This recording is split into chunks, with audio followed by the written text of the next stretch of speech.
What's going on there, YouTube? This is ODC, that's me, and I'm back with another action figure review. This is my review of the DC Direct, at the time DC Direct, Arkham City Azrael figure. And, I downloading some DLC packs for the Injustice video game, so I figured why not kill some time while waiting for that to download and do an action figure review real quick.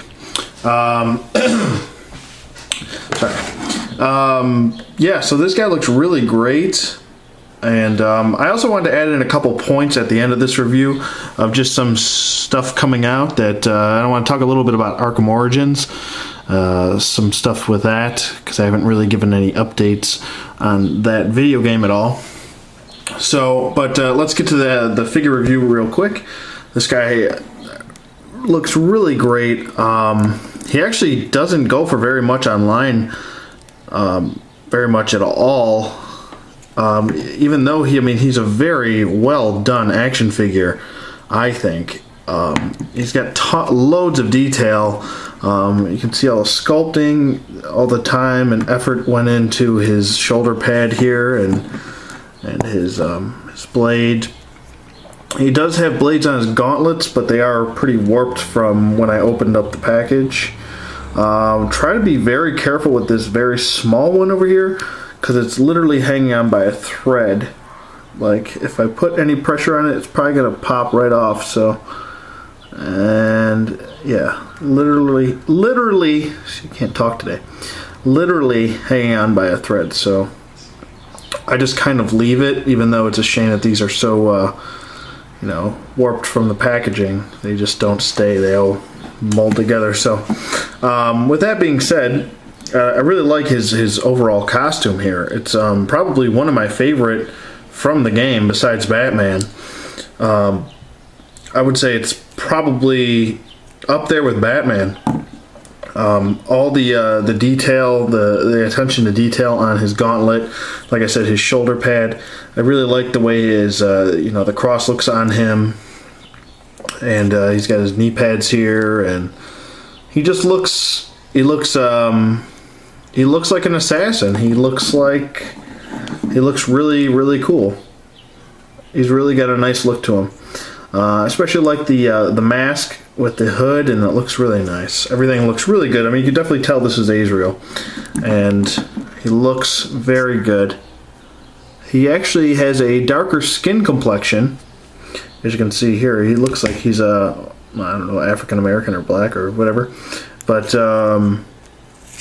which is pretty cool. I hope actually that we actually get to either play as him. It would be nice to be a playable character, or maybe in Arkham Origins, or I don't know, possibly in the game after that, which Rocksteady is supposed to be doing another video game after that. I guess they're doing a video game every 2 years. So, anyways, back to the figure. Sorry, I'll get to articulation real quick. His head does swivel side to side, does do a full 360. It does move up a little bit and move down a little bit. Up, more so down than up, but it does move. His arm goes up about that far. Not a great range of motion, but it still gets the job done. And it goes up and down. It does do won't do really a full 360 because it's actually, he's got his tubes connecting here to his flamethrower on his other gauntlet, and so you can go back about that far and go up, but it's going to tug because it's connected to his back here. So anyways, no bicep swivel. He has a single bend at the elbow and a glove swivel, so no wrist articulation, no waist swivel. His legs do move forward and back. He does have a single bend at the knee and a boot swivel. So no really ankle articulation. This guy's not really meant to be doing crazy poses, and but he is meant to be an aesthetically appealing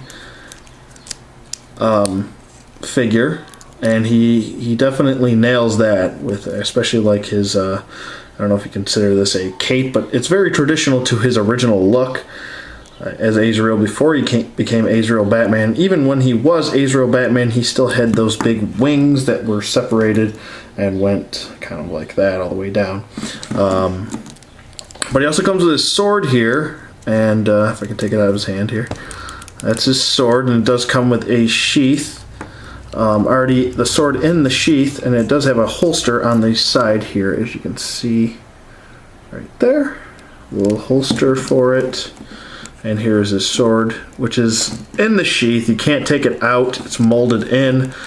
Not really sure why. Oh, no, wait. There we go. Whoa, I didn't even know that. Wow.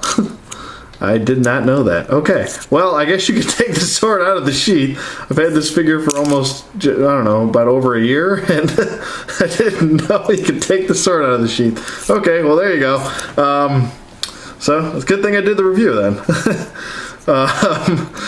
Yeah, so that's cool. You can definitely take the sword out of the sheath now, and the sword looks good. There's some detailing on the handle here. And I'll flip to the other side. It's pretty much the same. So, but there's nice detailing there. And here's his sheath. I'm surprised they didn't actually, if they were going to do since they gave us a oh boy. Take a deep breath. There we go.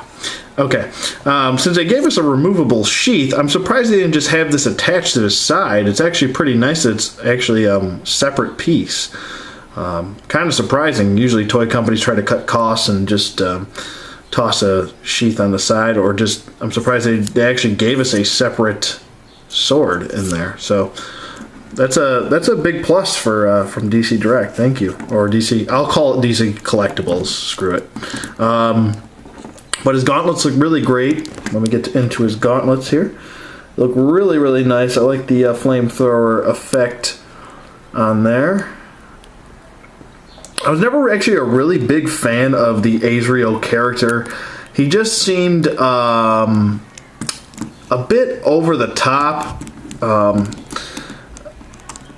For me, I don't know. It just kind of, it's just never really my kind of character. Batman was always my kind of guy. He was always my kind of character. You know, Azrael just seemed, especially when he became Batman, I really started to dislike him as a character. I like his overall, his overall, like, his appearance right here. It looks very, Assassin's Creed-esque, I should say. So I like that look. But I just didn't like his original look. He looked just kind of, I don't know, just over the top, a little bit too much. But that's just my opinion. You know, what does my opinion mean? Nothing. But let me get back to his detail here, because I'm just going off on a tangent there. It's got some really nice, it makes it look weathered and like old.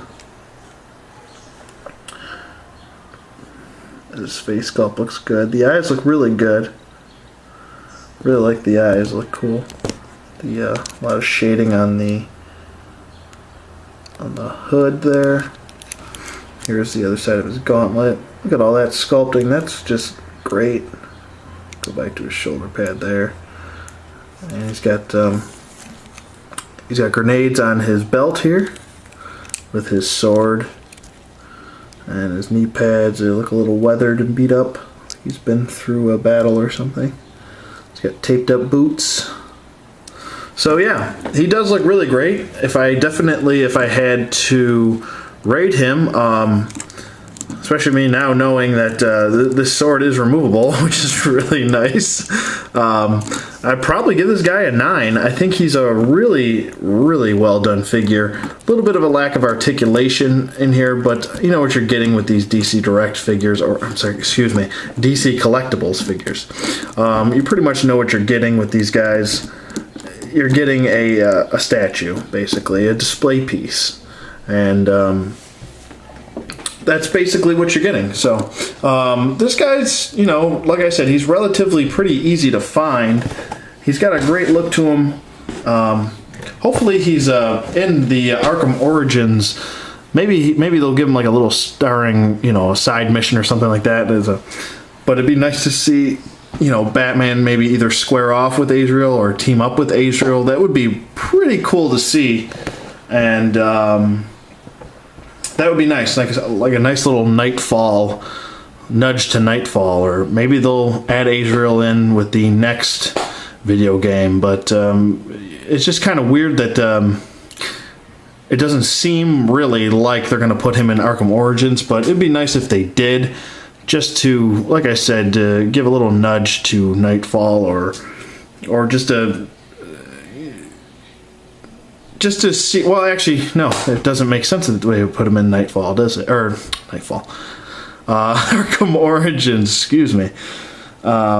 Because if he just meets him in Arkham City, then he wouldn't know him in the prequel. So it kind of doesn't make sense if they were to put him in Arkham Origins. So I take that back. I'm going to retract that and take that back. So I guess it makes sense that he's not in it. Hopefully in the next video game, maybe we'll see him in it.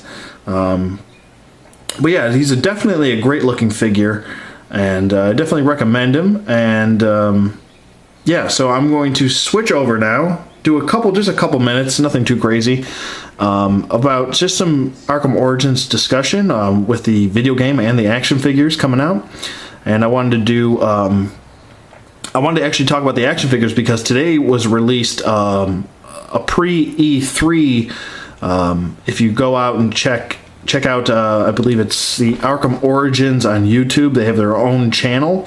They've actually released photos of the Arkham Origins first wave of Arkham Origins action figures.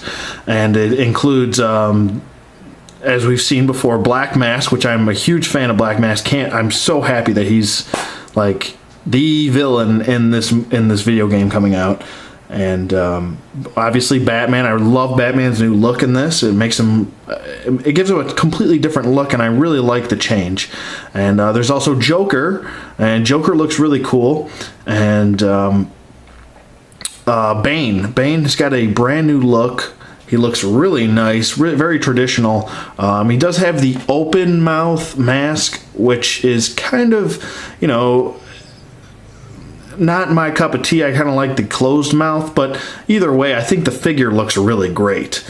And he doesn't really look much like the Arkham Asylum or Arkham Origins Bane, so when you check that out, don't expect to see that type of Bane. He doesn't have big tubes going into his back. I believe he's only got one tube going across his shoulder, across his chest. So, but he does have a really great look to him, and he's a bigger figure, and he's not so hunched over like he was in Arkham City and Arkham Asylum. So with that being said, get to the video game now.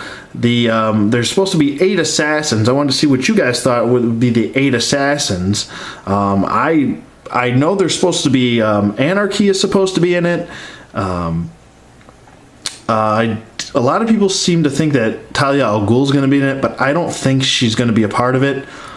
She might be in the game, but I don't think she's going to be one of the assassins. We know Deadshot, we know Deathstroke. Trying to think. We know the Joker's in it, but we don't know if he's an assassin or not. We know the Penguin is in it. I was actually thinking, what about the Great White Shark?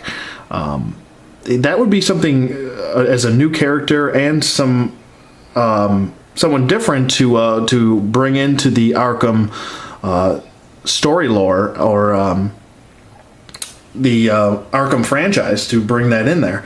That would be very nice if they did. We also, I think there was hints at Calendar Man, because if you go back and watch the trailer, there is a calendar sitting on the desk in the beginning of the trailer with the circle date of Christmas. So I just want to wrap things up real quick. I just wanted to throw out there some of the characters and some of my thoughts of who the assassins would be. But what's your guys' opinion? What do you guys? What does everybody think? What would your picks be for the 8 assassins for Arkham Origins? But so that's going to wrap up everything I have to say. Let me know what you guys think. Rate, comment, subscribe, and I will see you guys on the flip side.